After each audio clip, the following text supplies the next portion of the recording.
ഇവിടെ സഭയിൽ പറഞ്ഞതുപോലെ അദ്ദേഹം തന്നെ മുഖ്യമന്ത്രിയോട് ഇക്കാര്യം ആവശ്യപ്പെട്ടു. അദ്ദേഹം ഇവിടെ പറഞ്ഞു മുഖ്യമന്ത്രി വളരെ പോസിറ്റീവായിട്ടാണ് അതിനോട് പ്രതികരിച്ചത് എന്ന്.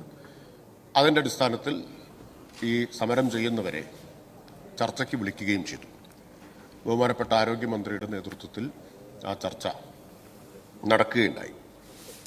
സർ, ചർച്ചയിൽ പ്രശ്നത്തിന് പരിഹാരമുണ്ടാകാതിരിക്കാനുള്ള കാരണം സമരരംഗത്തുള്ളവർ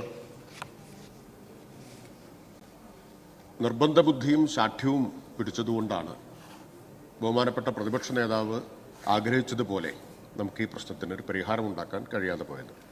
സർക്കാരിൻ്റെ ഭാഗത്തു നിന്നുണ്ടായിട്ടുള്ള ഏതെങ്കിലും പിടിവാശിയല്ല.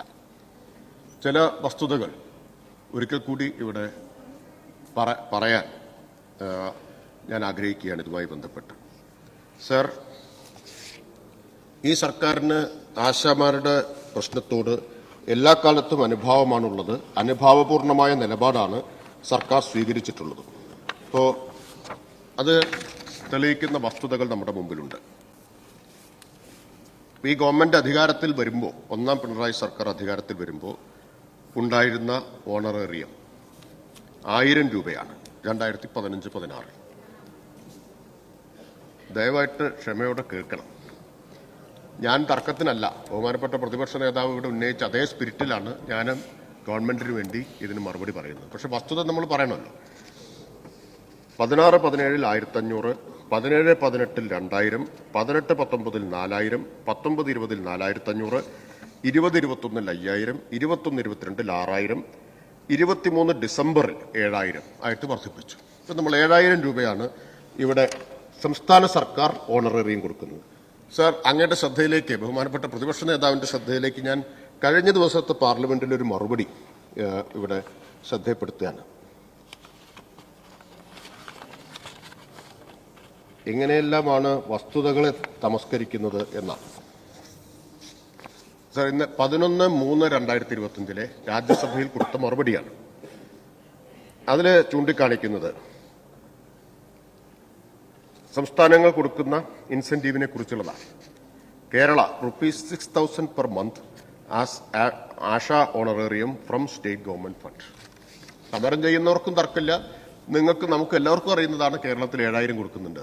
കേന്ദ്ര സർക്കാർ പാർലമെന്റിൽ കൊടുത്തിട്ടുള്ള മറുപടി 6000 എന്നാണ്.